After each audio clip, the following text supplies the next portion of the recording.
பாலாலயம் அப்படின்னு நிறுவப்பட்ட இடத்துல தான் பண்றோம். ஒரு மூலாலயம் இருக்கு, அந்த மூலாலயத்துல தெய்வங்கள் இருக்கு, திருப்பி பாலாலயம் பண்றோம். மூலாலயத்திலிருந்து பாலாலயம் பண்ணி அந்த பாலாலயம் என்று சொல்லப்படக்கூடிய சிறிய ஆலயம். அப்புறம் அந்த பாலாலயத்திலிருந்து யாகாலயம். இப்ப இன்னைக்கு இஸ்லாம்ல ஆரம்பிச்சு அந்த பூஜை தான் யாகாலயம். இந்த யாகத்துல ஒரு ஆலயமா இருக்கிறது இந்த சுவாமியுடைய பிம்பத்தை உயிர் விட்டுரும். அப்ப யாகசாலையிலே யாகாலயம்.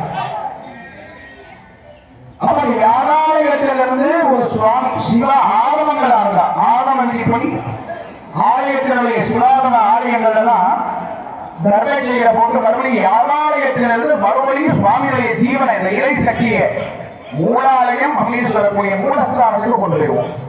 இதுதான் ஒரு குணமுழக்கு மூலாபிஷேகத்தினுடைய சூட்சம்.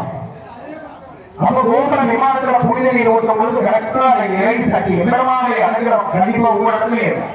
எம்பெருமான் எந்த குணாபிஷேகம் இருந்தாலும் வருவார். என் காளியம்மன் கோயிலா இருக்கட்டும், மாரியம்மன் கோயிலா இருக்கட்டும், எந்த ஆலயமா இருந்தாலும் முதல்ல அந்த ஆலயத்திலே ஆலயம் என்பது நமது ஆன்மா முழுமையா லயிக்கக்கூடிய இடம் ஆலயம். அந்த இடத்துல கருட பகவான் தரிசனத்தோடு குணப்படுத்தணும். கருட பகவான் வந்து ஆசி வழங்குவார். அதுதான் மிக முக்கியமான ஒரு குணாபிஷேகத்தினுடைய நிகழ்வு. அப்ப கருட பகவான் என்ன செய்யறார்?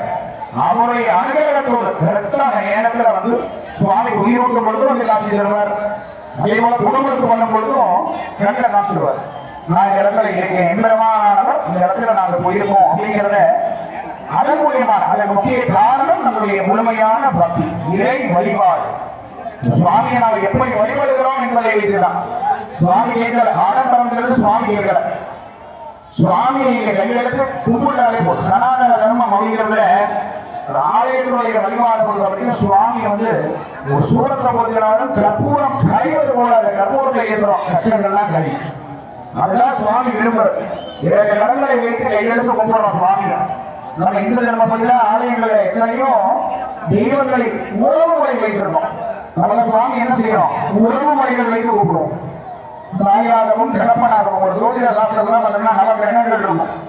சூரியன் தகப்பனுக்குரிய ஸ்தானம், சந்திரன் தாயாருக்குரிய ஸ்தானம், இப்படி ஒவ்வொரு கிரகங்களுக்கும் ஒவ்வொரு ஸ்தானங்கள் கொடுக்குறோம். அதே போலதான் தெய்வங்களுக்கும் தந்தையார சிவனும் தாயார பார்வதி, அதே போல இந்திரமான், தாயார் ஸ்ரீதேவி பூதேவி, தந்தையாக கருதையாக மாயன் பெருமான், நம்மை காக்கக்கூடிய சகோதரனாக பெரியாண்டவர், நம்மளெல்லாம் மூத்த சகோதரனாக இடத்துல பங்காளிகள் கோவில் அப்படிங்கிறதுனால உடன்பிறப்பு. அப்ப நம்மளை சார்ந்து இருக்கக்கூடியதுதான் அந்த தெய்வங்கள். நமக்கு முன்னின்று காக்கக்கூடியவர்கள், நம்மளை வழிநடத்தக்கூடியவர்கள். இதை செய்யணும், இதை செய்ய வேணாம் அப்படிங்கிறத யார் உத்தரவு வாங்குவோம்? நாம வணங்கக்கூடிய இஷ்ட தெய்வமா இருக்கும், நாம வணங்கக்கூடிய குலதெய்வங்களா இருக்கும். ஏன்னா குலதெய்வத்துடைய அருள் மிகவும் முக்கியம். எத்தனை வழிபாடுகள் இருந்தாலும் குலதெய்வத்தோட அருள் இருந்தால் மட்டும்தான் அந்த வாழ்க்கையை முன்னேற்றங்கள். சில பேர் என்னால கோவிலுக்கே போக முடியல, சில குலதெய்வ கோவில் சில பேருக்கு பக்கத்துல அமைச்சிருக்கும், சில பேருக்கு எத்தனையோ 1000 கிலோமீட்டர் நைட்டு நாட்டிலே அமைச்சிருக்கும், போக முடியாது.